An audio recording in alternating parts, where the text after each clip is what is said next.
A bogle, boggle, or bogill is a Northumbrian and Scots term for a ghost or folkloric being used for a variety of related folkloric creatures including shellycoats, barghests, brags, the Headley cow and even giants such as those associated with Cobb's Causeway, also known as etins, yetins, or yetuns in Northumberland and etines, itins or etines in the south and southwest. They are reputed to live for the simple purpose of perplexing mankind, rather than seriously harming or serving them. He name is derived from the Middle English bug, from which the term bogey is also derived, which is in turn a cognate of the German term word boga, from which bogle man, goblin, is derived, 678 and possibly the Norwegian dialect word bug meaning important man. 9. The Welsh bwg could also be connected, and was thought in the past to be the origin of the English term, however, it has been suggested that it is itself a borrowing from Middle English. The Irish Gaelic word bagart meaning threat could also be related. Citation needed.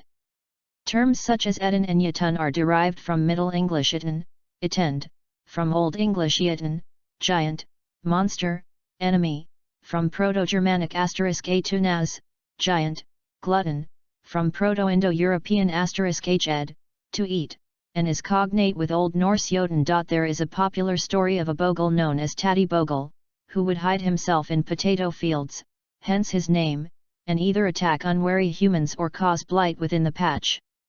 This bogle was depicted as a scarecrow, bogle being an old name for scarecrow in various parts of England and Scotland.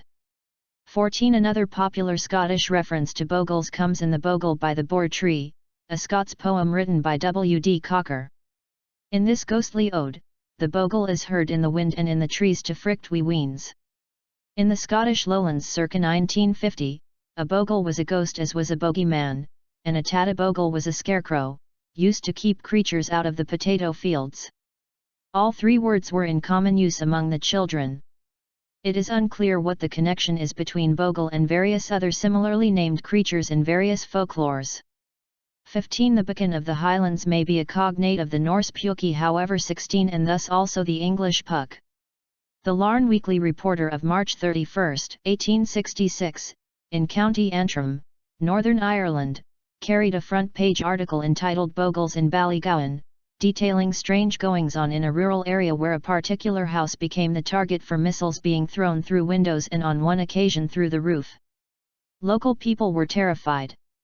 The occurrences appeared to have ceased after several months and were being blamed on the fact that the house in question had been refurbished using materials from an older house that was apparently the preserve of the little people.